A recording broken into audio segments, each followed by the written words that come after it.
Right. Hello, everyone. Welcome to episode 5 of the Fireplace podcast. Andy and I are here today. We've also got a special guest, and we'll be following the usual format. So we'll have a small section to talk about some news.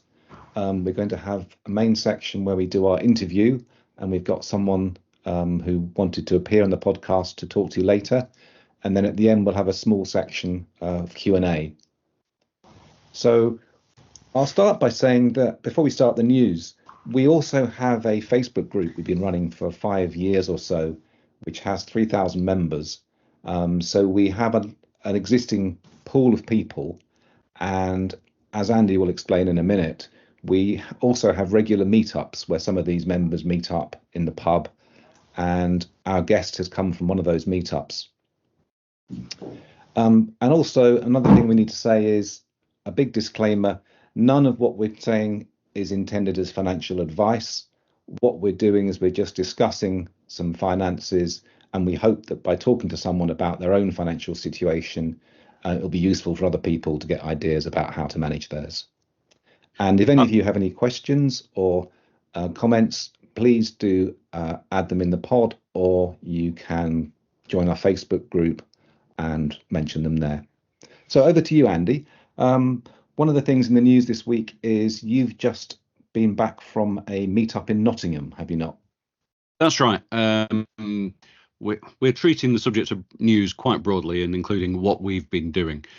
So on the Fireplace, as Mike has said, we've got a wiki, we've got a Facebook group, and we have local meetings in various out of the way places. Local to me, I run meetups that sort of straddle Nottinghamshire and Derbyshire. So we meet in a town called Stapleford, which is just off the M1, and we do that once a month. And we go for a coffee and a chat on a Sunday morning at a nice Weatherspoons at a time when it's fairly quiet. And how many people do you get at a regular? Well, event? It varies. This Sunday gone, we had 9 of us. Previously, we've had up to about 30, which becomes a bit of an unruly mob. We tend to chase everybody else out of the room when it gets that bad. But it's low key. We don't sort of allocate a set space where we do talks or anything. We just meet in the pub, get a coffee and or a breakfast or whatever people want. And it's just somewhere to come along and hang out as a community, talk to real people and check your ideas, look them in the eye while they're describing what they do, and get a sense that, no, these are real people, these are friendships that are being made. And it takes away that fear for me that, am I being sold something here by someone with an agenda, or are these a circle of friends who are giving each other support? And it's the latter. Because we're not selling anything. I think one of the things I've seen at the meetups is people are often much more able to talk about their finance with one other person face to face than they are maybe on a internet forum or that kind of thing. And people do often buddy up, and then they can share quite sort of sensitive details with each other, and sometimes with a wider group of trustworthy people as well. Thanks. Absolutely. I mean, there's no pressure to tell anyone your own numbers or anything like that. A lot of it is just saying, where are you up to, and what progress have you made? What are your goals? What don't you understand? Have you got doubts about anything? Can we help? And it's surprising the number of different situations that come along, and this is leading us into some of these guest talks, because we're realizing that everyone's got a different perspective. There's a wide variety of situations, interests and concerns. So we're trying to pick those out, and our strategy for guests on the podcast is not necessarily to bring experts along, but in the same way that we are amateur investors rather than financial advisors or finance professionals, we're bringing this community of ordinary people to it. We're investors that are learning together.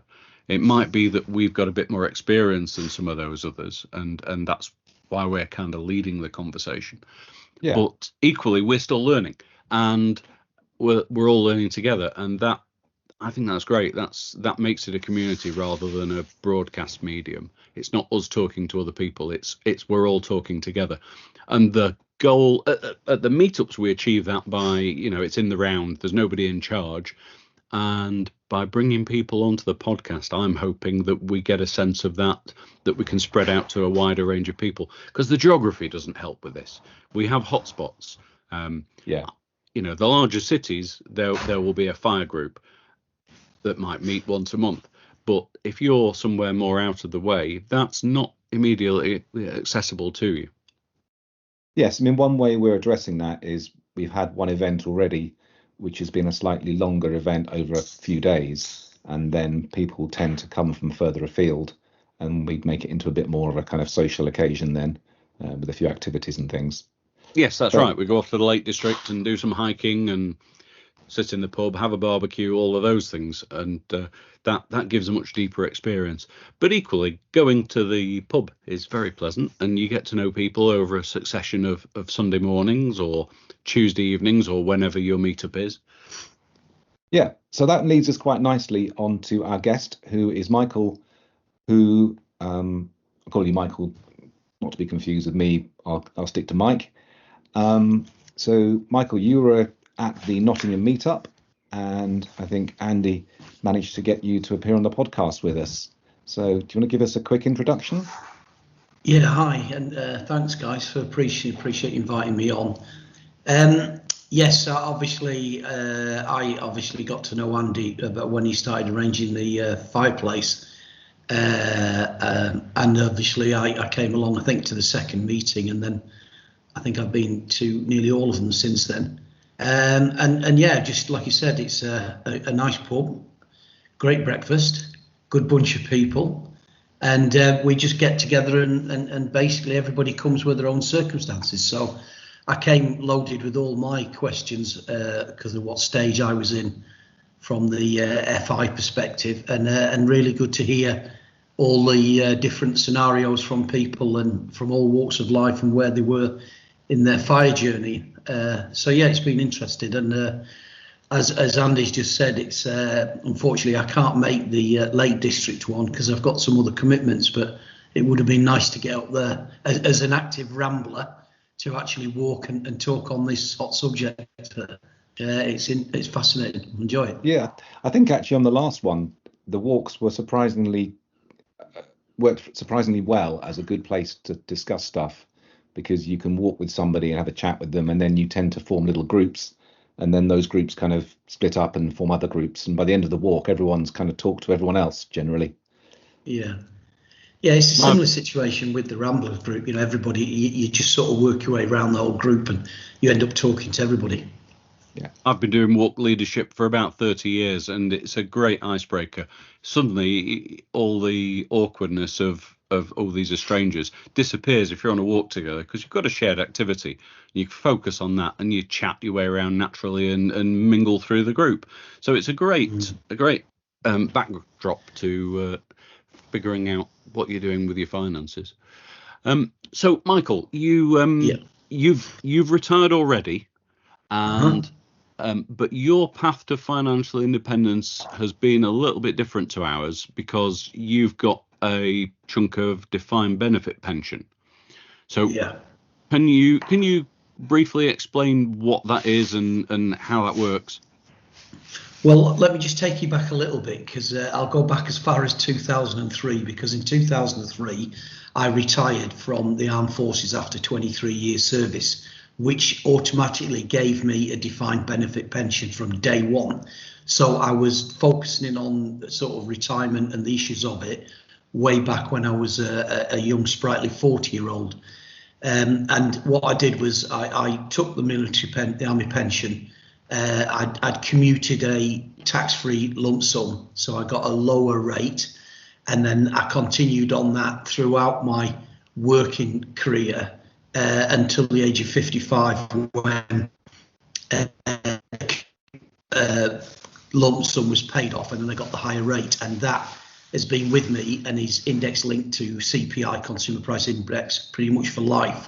So it's given me a really good foundation to sort of build a any subsequent defined contribution pensions on. So it's been at the front of my mind for quite a long time. I actually genuinely looked at the option of wondering whether I could have left at 40, but I was still enjoying travelling and I wanted to do some decent holidays, so I had to get a job.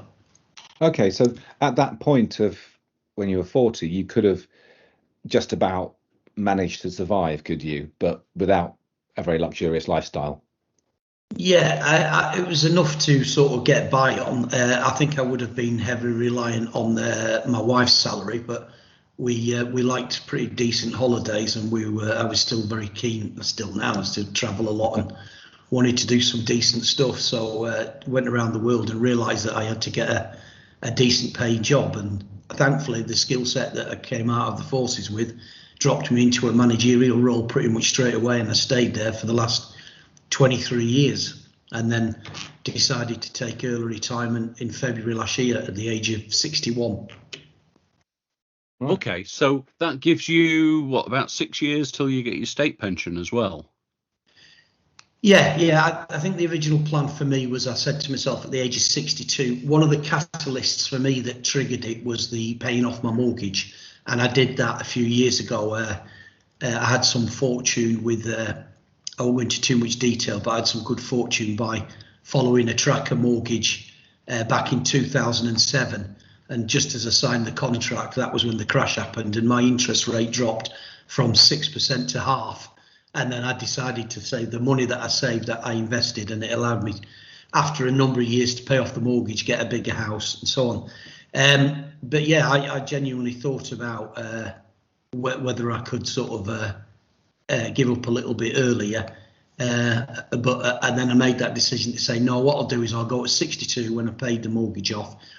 And what I actually did do was realise I was going a little bit earlier, because about 2 years before that date, I started looking for podcasts, finding a few things like the Pete Matthews podcast. Meaningful Money. Meaningful Money, and looked at some sort of fire websites and chat groups, things like that. And I really started getting into the momentum of looking at where my investments were. So I paid a very keen interest in where my DC pensions were, and every time I moved jobs, and in all fairness, I probably, in those 23 years working in the private sector, I think I changed jobs 4 times. Okay. I think the first job I was with sort of 13 years, but then dragged my pension with me where I went. I was going to say, so you had an occupational pension in each of those roles, but each time you moved the previous pension into the new employer, so it gradually snowballed, and then you kept contributing to the same one. So you didn't leave all 4 separately dangling around to kind of try and sort out later. Yeah. I think at the time, going back to the age of 40, when I was looking at things like the Motley Fool website and ideas on how to run your finances, I was running spreadsheets, I was looking at my pocket money, I was keeping an eye on my pension. So I stayed in the first role for about 13 years. And then I think it was something like Aviva. Then I moved over to another business, and then I picked up a small nest pension. After a year, transferred that into the job work I was with, which was with Royal London. And then when I left that job, that was my penultimate job. I then went over to a company called Net Wealth, dragged my pensions into them. And then finally, I did run a little nest pension side by side, but then I transferred that over. And then when I did the Rebel Finance Group, I then made the decision to drop it all into a Vanguard 100% equities. And that's essentially where I am. And then, as I said, last year, having done a few years worth of, do a bit of gap analysis and things like that, I just thought, you know what, I can go now. And life isn't going to change that much. Yes, because it sounds like you're in a great position, because you've got a lot of guarantees going on. So you've got your military pension, which is DB and indexed, and then you're going to get your state pension fairly soon, and so it's not really just a bridging situation till that. And for these intervening years, you've got your DC pension pot. Yeah, exactly. So that's the way I looked at it, Andy. I actually looked at a bridging approach where I thought, right, if at the age of 61, it was about 61 and a half by the time I actually started to draw it. And I had made that decision very close that time to go over to Vanguard on the, is it the WAFGAG? I think they've got a new mnemonic for it, isn't it? It's the equity, the funds and equities. Global All Cap Fund, yeah. Global All Cap, yeah. And then I looked at it and thought, you know what, for 5 years or for 5.5 years, I could afford to take a fairly decent amount to give me boost my military pension. And then when I get to 67, which was in 2030, I just thought state pension kicks in. I've got all my NI contributions, so I checked all that out. And thought, right, they've already given me a forecast about what I'll get. And then I thought, right, what I'll do then, I can afford to leave it invested, and I'll just reduce the amount I take, which will then hopefully, then it'll run it on put into my 80s, into the sort of the no-go years, as they say. Yeah. One question comes to mind. Did you consider delaying the military pension and living off your DC one for a bit? You can't do that, Mike. Okay. Well, that makes you can't do easy. that. This is the trouble with DB pension schemes. schemes. The rules on each scheme are different, and for an outsider, you just can't know them all because they vary so much, don't they? Some are very generous on things like tax-free cash, and others are quite punitive. It's very difficult to know what to do. Yes, because I think I've got friends who got DB pensions, and they can take them early for a reduction, obviously, or take them late and for an increase. And then there's also a separate increase or decrease to the lump sum. So there's lots of moving parts. But I think your one sounds quite straightforward, where you get it whether you like it or not.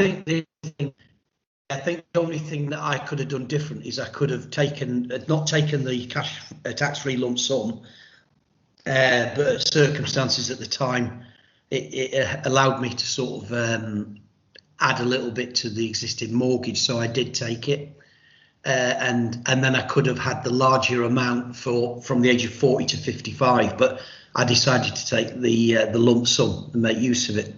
Yeah, and then because I just knew I was going to go to work because I was still full of beans at 40. I knew I was going to get a job, so I just thought, well, this is just growing in the background. Yeah, and I think being offered a lump sum of tax-free money and having a mortgage, it's very tempting to just chip away a big chunk of mortgage, isn't it? Yeah. And I adopted that approach right the way through, because when I did that, it allowed me to sell the house, move into a bigger property, and then I made a conscious decision to overpay, and then I cleared the balance of that mortgage that was on a 5-year term.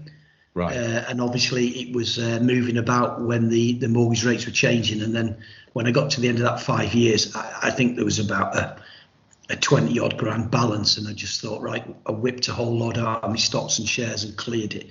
And again, it was the usual thing. It was more of a heart decision than a head decision, because I dare say if I'd have taken a higher risk on the portfolio, I probably could have made a bit more, but it felt good clearing it.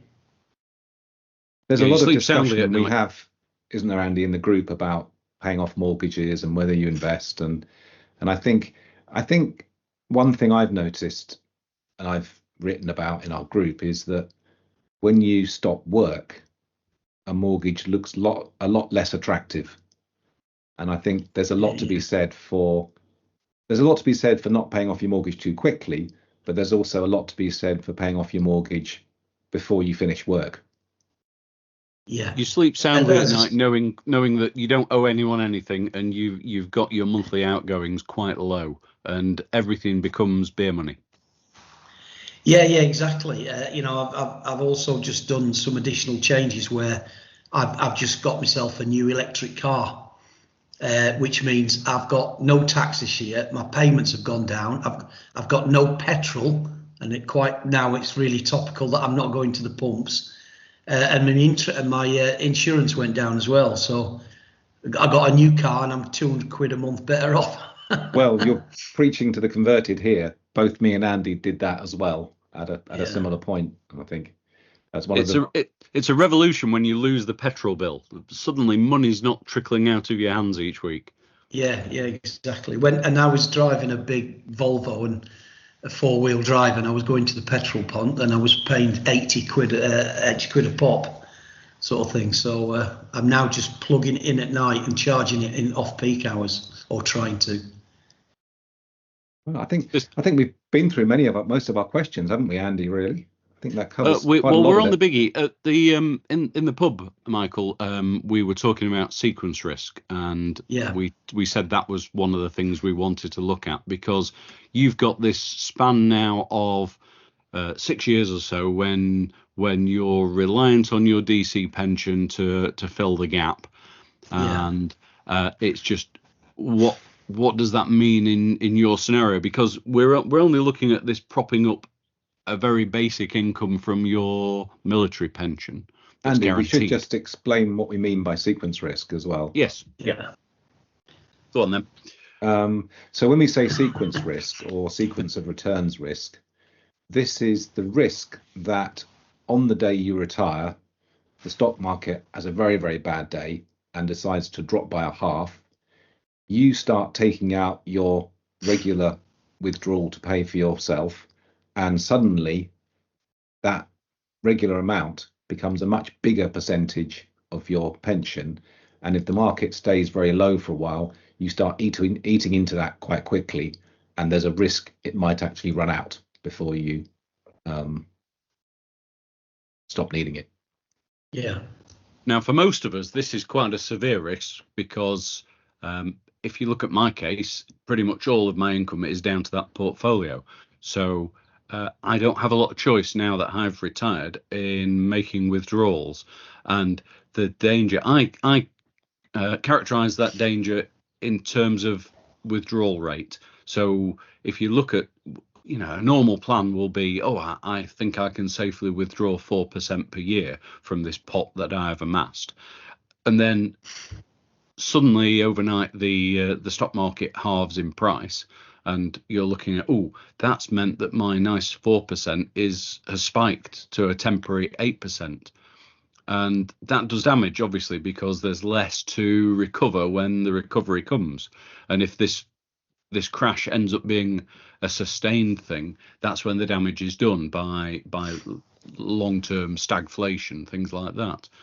So in your scenario, I think you're quite well defended against that, aren't you? Because this is your portfolio is it making up the luxury income? Is your core spending covered by the military pension, roughly? Yeah, more than. Yeah, obviously my it's a decent amount. I mean, I know obviously you don't talk figures, but it's probably twice what the state pension is, and that's what. To answer the question, Andy, yeah, I mean, and it was subject that I sort of lasered in on when you and I spoke about it, and the reason was because when I go back to that date where I said to myself, the catalyst for me was to plan for retirement was when I paid mortgage off. I started to listen to a few podcasts and do a bit of research online. And there's an awful lot of talk about a sequence of return risks and how it impacts on people who rely on a single source, but nowhere with the answer in the question about what happens if you've already got a nice DB. Do you need to factor in sequence of return? And I think the obvious answer, having spoken to yourself and thought about it, was that first and foremost, with the house being paid and everything and the money coming in, no matter what, I'm not going to starve. So I suddenly thought to myself, do you know what? I've got my nice DB pension here. I've also got a pretty moderate DC pension. And I thought to myself, if I just need to stop taking any money from the DC for 6 months or a year, I could. And that's when I started looking at this issue of having the emergency fund as well. Yes, so I think, suddenly. I mean, one of the simplest ways of dealing with sequence of returns risk, and particularly if you're relying on a single pot of equity pension is just to build up a big pile of cash. Yeah. So I think we often hear people who would have maybe 1 or 2 or 3 years cash at the point of retirement, and that works in two ways. One is that you start to use up that cash, and it allows you to gently start selling off your shares, so you're not putting pressure on selling the shares straight away. The other thing is, psychologically, it makes it a bit easier because you're not selling big chunks of shares. You're just selling a little bit of shares. And then over the first few years of retirement, you would gradually wind down that cash, spend all the cash, and that eases you in gently. And with luck, after those first few years, you're over the worst potential time when sequence of returns risk can get you. I see two problems with cash buffers, though. I mean, for one thing, it's unproductive, so you've got an opportunity cost. You're sitting on cash that's not earning. But the second one is, what if this crash lasts longer than your cash buffer? So it's only a limited strategy in that way. So I go back to other strategies, and you look at the traditional approach, which is have bonds alongside your stocks, and that's, to me, that's old-fashioned thinking because there's lots of downsides to bonds. I go back to the original problem and look at the spending and say, how do we meet these spending needs? The easiest solution is to break down your spending into core and luxury, and to say, right, can I flex? Because when things go wrong, am I prepared to reduce some of that luxury spending? And if you're willing to do that, that's a superpower, because straight away you can say, right, I'm drawing my clause in, I can ride this out. If this lasts for a decade, if this is 1930s style Great Depression, if this is 1970s stagflation, you're in control, because you can say, I've covered my core spending. Particularly in your position, Michael, you're the dream example of this, because you've basically got that core just about covered. From your DC pension pot, you could then say, I'm gonna reduce my withdrawals down to an ultra safe level at 2% or 1% or whatever for less luxury living, and that will survive anything that's ever happened in the history of the world. Andy, one I thing think that comes to mind. Sorry. Go on, Mike. No, go on. No, I was going to say that one thing we're talking about here is a lot of people talk about bucket strategies, and I know, Andy, you've got an article in our wiki about your Goldilocks portfolio, where you essentially divide your spending between the core spending for your food and council tax and bills, and then you have another pot of spending for more luxury things like holidays and replacing cars and that kind of thing. And I think what Michael has is essentially he already has a 2-bucket strategy, because he's got the first bucket of the military pension, which covers more or less his core spending, and then he's got a second bucket of the defined contribution DC pension, which more or less covers some of the luxuries and holidays and things. Yeah.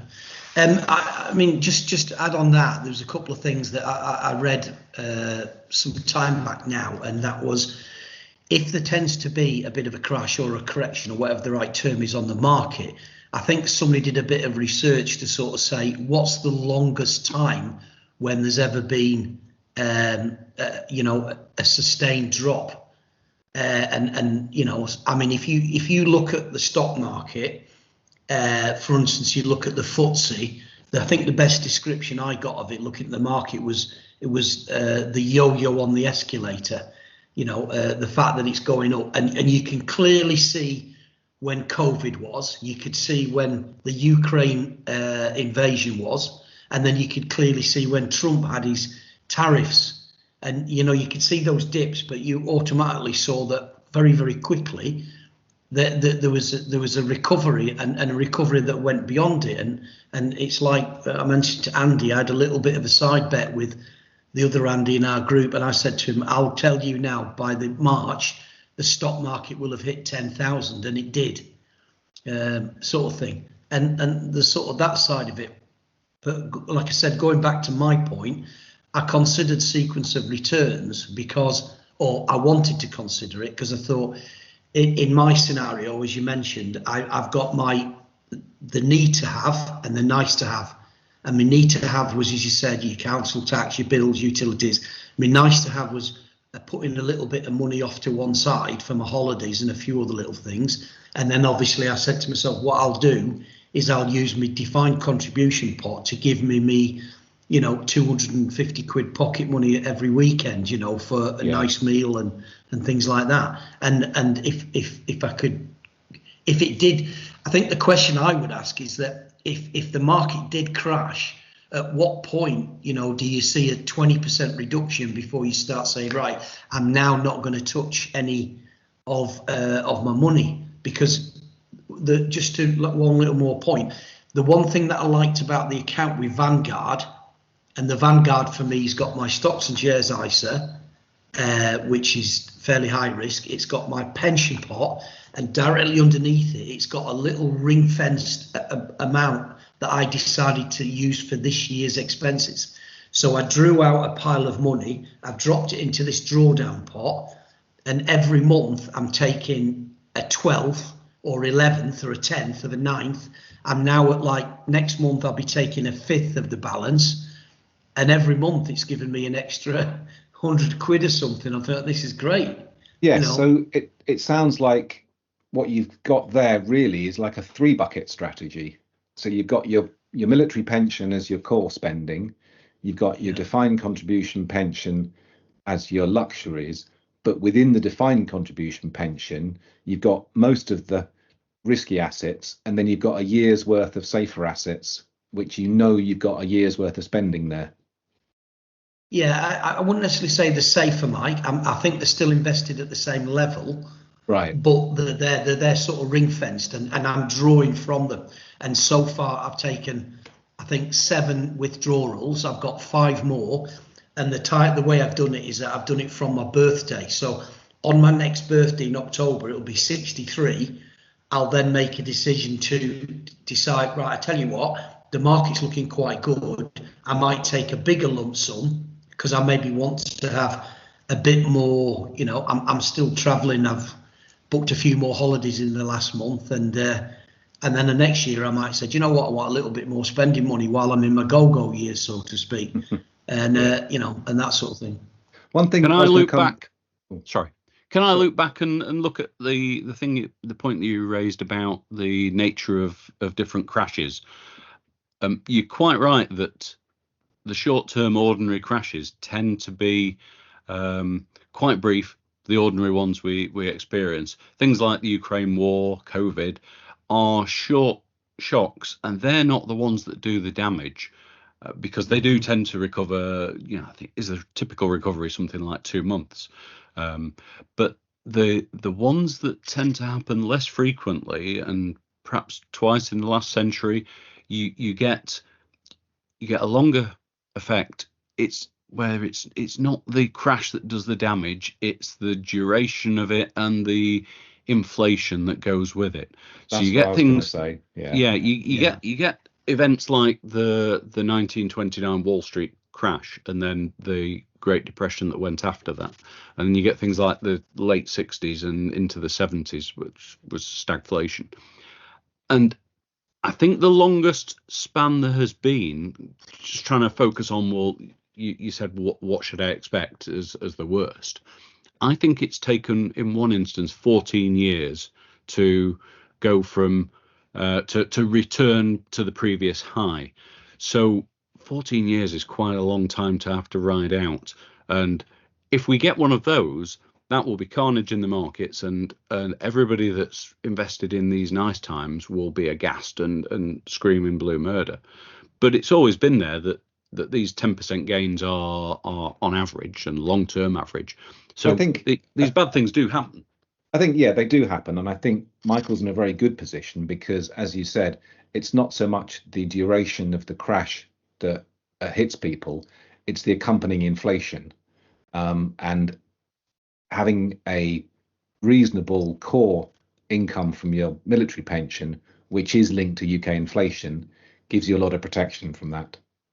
One thing I wanted to come back to was you mentioned about buying a car just before you retired. And I think it's a little bit cheating, but I think there's a lot you can do to de-risk before retirement as well. Things like getting stuff out of the way, like buying a new car, repairing the roof of your house, getting things sorted out, putting money aside for things in the future. And I think a lot of those things, a bit of background there as well. Where's all that noise coming from?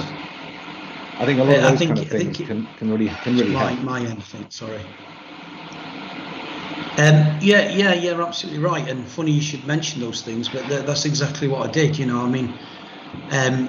I did a major roof repair on the house that was a bit of a capital expenditure last year, which has given, putting the house in a better position, and we did some modifications, and we built an office suite in the back garden over the last 5 years and things like that. So the house is in a position where it's in positive equity. It's worth, maybe 100 grand more than what we paid for it, sort of thing.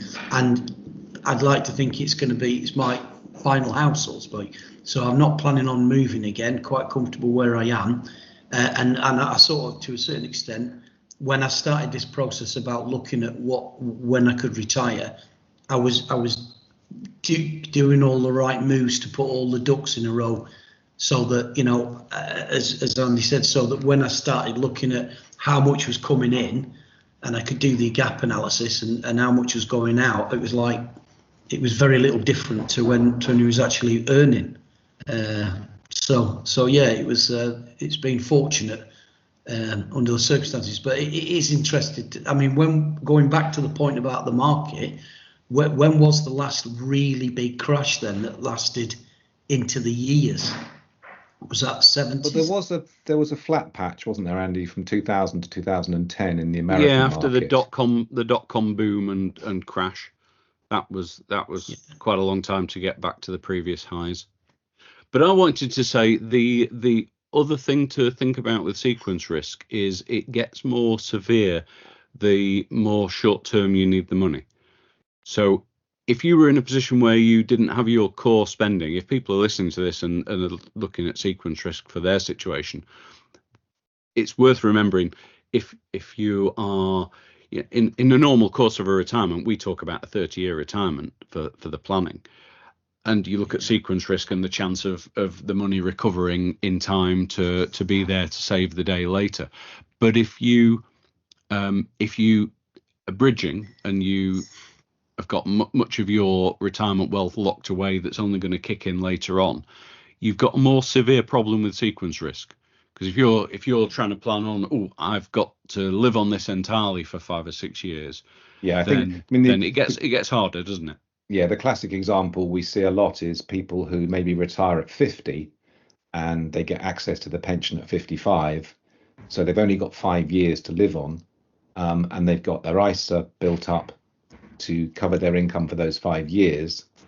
But if you're invested in just equities in that 5 years and they all go downhill straight away, you haven't got long enough for the share market to recover.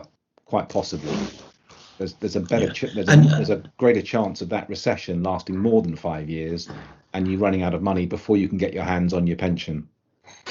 Yeah, but that's not the position you're in, obviously, because you've got your military pension covering that. And that's why I made that conscious decision to go 100% equities. And as Andy had vouched, in our group on Sunday, we were chatting to one of the couples who's the regulars there, and they've got like 3 years worth of cash. And I understand why they have, and specifically if they're relying on a DC pension that could drop dramatically. And I made that decision to say, do you know what, as I'm not relying on that, and barring a zombie apocalypse, that money's coming in every month as soon as the sun comes up. So yeah. I'm like, do you know what? I'm quite happy. And what I've actually seen up until quite recently was a huge bump on that Vanguard account, and it made a substantial amount of money. It was sort of 14, 15, 16%. It's dropped back down now to 7, 8, 9%. But I'm like, I'm sitting pretty. I'm not worried about it.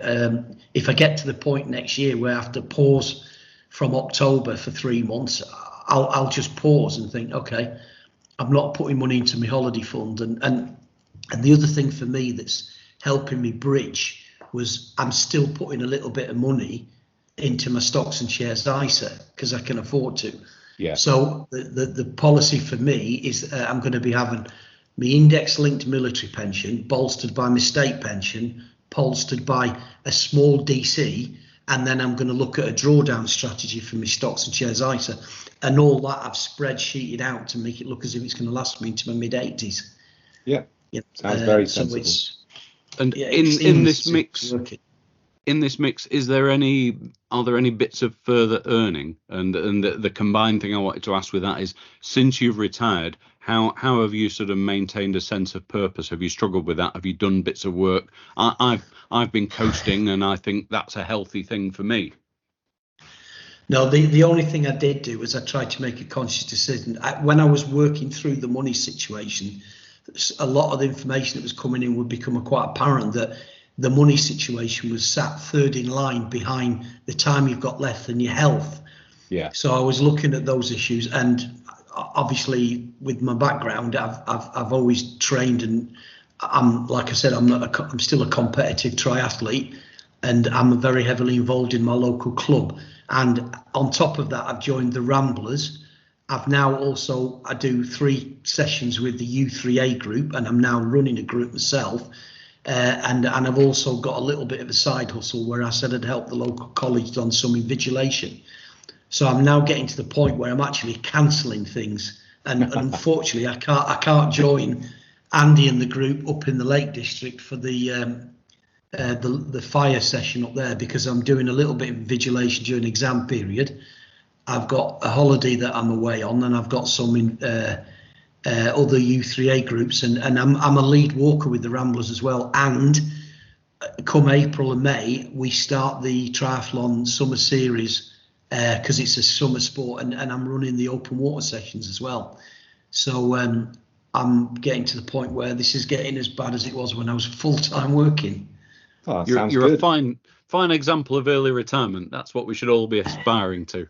Yeah, definitely. Yeah, well, and I'm trying to take things a little bit easier, because you're supposed to. I've taken the foot off the pedal, so to speak, but it's still pretty much full on. And I suppose while you can still do it, keep doing it, because there'll come a time where you do genuinely slow down. Yeah, I agree. I think you talked earlier about the kind of go years, and once you get to your 80s, things are going to likely slow down, and your spending will go down. But while you're in the good years, make the most of it. Yeah. It's looked at the figures, and I thought to myself, this is silly, because the amount of money that if you get to 80, if you get there, looked at how much the pension will be and the state pension and how much I've got left. Is like, I spoke to a friend of mine recently who said to me his mum were in her 80s, and she had something like $4,000 a month disposable income, and he's like, she doesn't know what to do with it, sort of thing. But it was interesting. I wouldn't have minded to ask a question to see what you guys, obviously it isn't advice, and I won't say the word guidance either, but I'm still putting a little bit of money into the stocks and shares. So that's money that I'm effectively drawing out of the pension pot, but I'm still putting it back into the stocks and shares ISA. And I'm wondering whether, because I don't need to spend it, I'm just wondering whether that's still the right thing to do. But, it's got a bit of a question mark. The only downside to it is I guess you're in a position where you've used up your personal allowance, and you may be paying tax on those pension withdrawals. I've wiped out my personal allowance completely, so that I've got a basic rate of pension coming against the pension, and the little bit of pocket money that's coming in from helping the local college is got a base rate on it again. So I'm paying tax, yeah. The idea that immediately strikes me is, would you be better off just taking the tax-free portion of your DC pension pot and deferring paying any tax, rather than taking the tax hit now and stashing it in your ISA?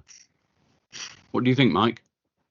It sounds to me like there's not much to gain by taking money out of the pension and putting it in the ISA, as you say, because you're likely to pay tax as it comes out of the pension, and you might as well leave it in the pension.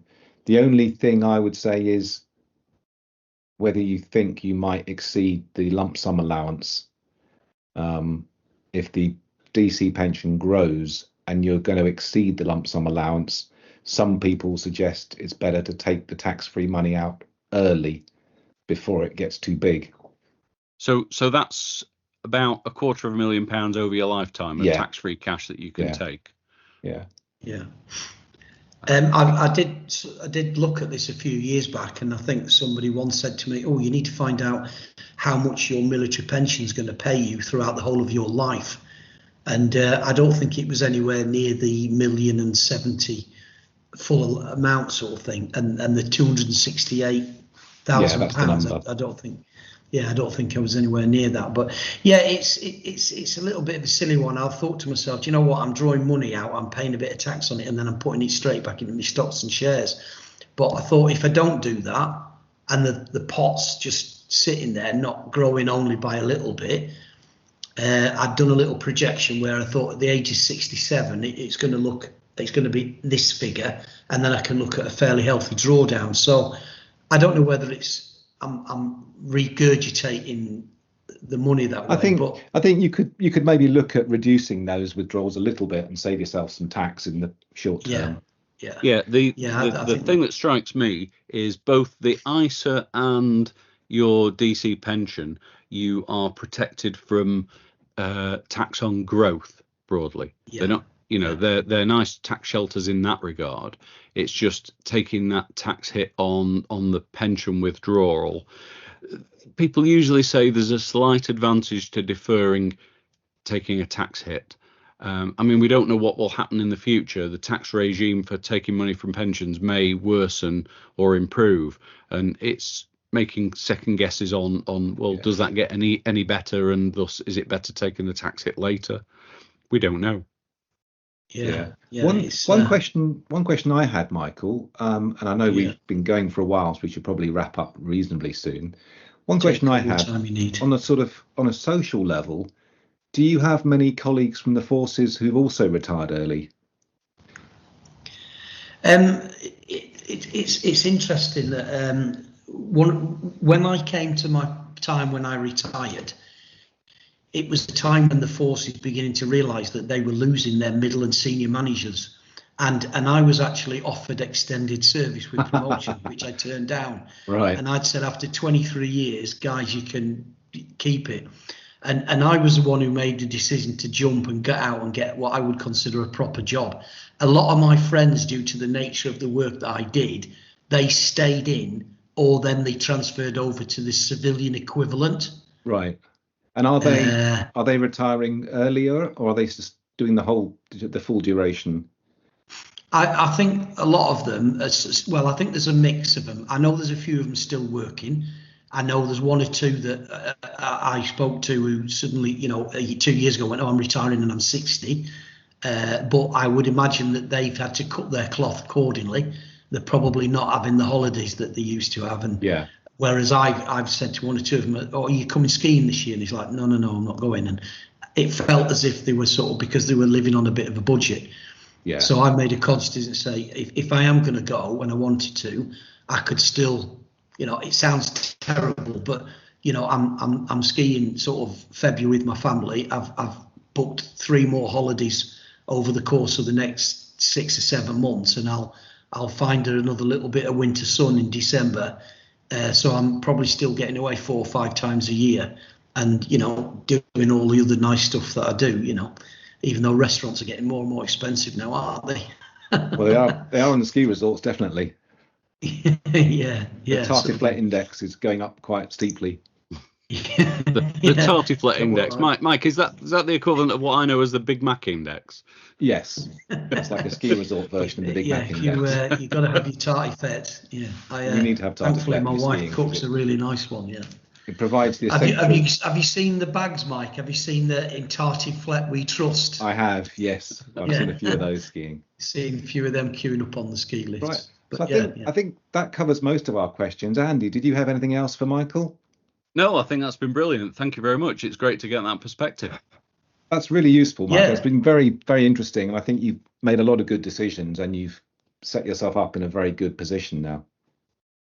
Yeah. It got to the point, to be honest, where funny enough, that one of the very last things I did actually at work, and it was literally the last afternoon I was there, because I'd done my work and I'd done my spreadsheets and I'd crunched the numbers and I'd looked at all the other things that are involved.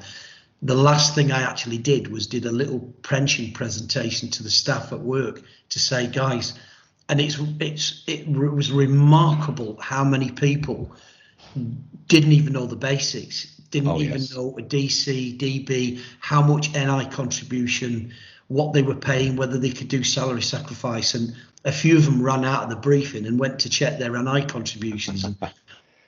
Well, hopefully this podcast will help a few of those people.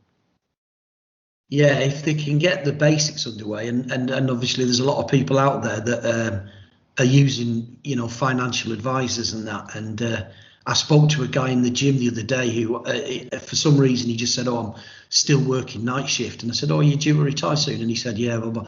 And then he suddenly started taking about the fact that he was a Royce's employer, and he said he just transferred his pension over to St James's Place.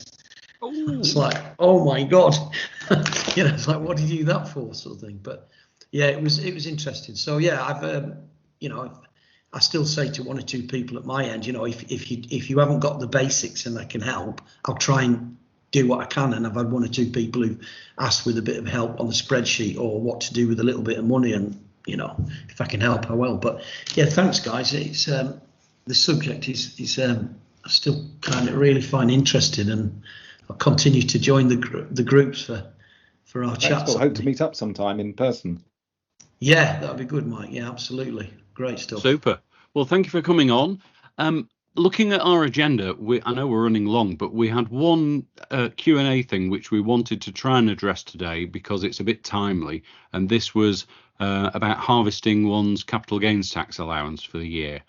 Are we going to tackle that today, Mike?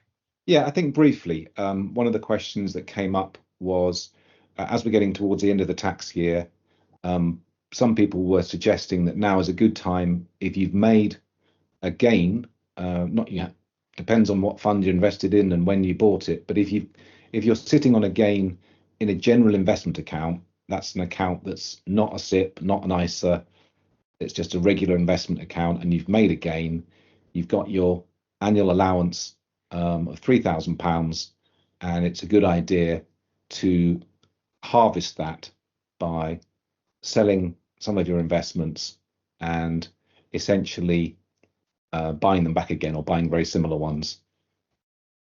So your allowance is £3,000 worth of gains. Yes. So if you've got a fund and it's gone up by 50%, you'd sell 9,000 worth, and that comprises 3,000 worth of gains and 6,000 of original capital. Yes. So what happens is you get £3,000 each year. So as you say, if you bought a fund at some point in the year for £10,000 and it's gone up to £15,000, then you can sell enough of the fund to make £3,000 worth of profit, and you can keep that, and there's no capital gains tax to pay. But if you don't do that, you've missed out on your chance this year. And then following that, you would immediately put that back into the market in any different fund. Yes. I mean, there are rules about buying and selling exactly the same one, but we'll discuss that in the wiki and in the group. You can ask a question, fund. Mike? Yeah. How would one find out basically how much gain you've made? Because if somebody's got a GIA and they're actually contributing into that, how do they find out how much of that is gain and how much of it's not contribution? I know it's a good question. But it's not always obvious. Your platform should say what your average cost was, shouldn't it? In all cases. Yes, it depends on the platform, I think, is the cheeky answer. But I think, yes, the platform should say, and as Andy's pointed out, it's the average cost that's important, because you need to know what the average cost was you bought the fund for, and then you compare that with the cost today, and it tells you how much you've made. But it might require a bit of digging into the platform's website.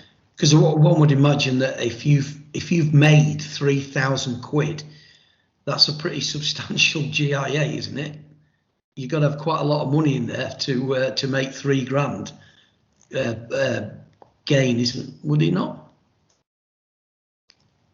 Well, it's gain over the time that you've held it. It's not in that particular year. Yeah. Okay. So this builds up over the years. The thing that people get confused about usually is the rebuying a different fund, because there is an exception. You can't sell and then rebuy the same fund, because that's I think there's a 30-day rule about that, which says basically for those who wish to trade in and out of things, that's not deemed a disposal. That's just deemed to be normal trading activity. So if you were to rebuy it within a month, then the taxman's going to say, well, that wasn't a disposal, so you've not harvested your gain. So you do need to buy a different fund, but that can be a global fund just the same. If you're into the global funds, there are plenty out there. And you can gradually say each year, let's shunt that amount from fund A to fund B and build up, and then start the same thing again and shunt back the other way over the years. Yeah, but I think it's an important thing, because it's the end of the tax year and if you haven't done it yet, you've only got a few days to do it. But thanks very much, everyone, if you're listening, and thanks very much, Michael, for attending. Great to talk to you. And for those listening, do subscribe to our channel and give us a like if you enjoyed it. And we'll be having plenty more podcasts to come very soon. So thanks, everyone. Goodbye from me. Okay. Thanks, guys. Have a good Easter, guys. Bye-bye. Bye-bye. Bye.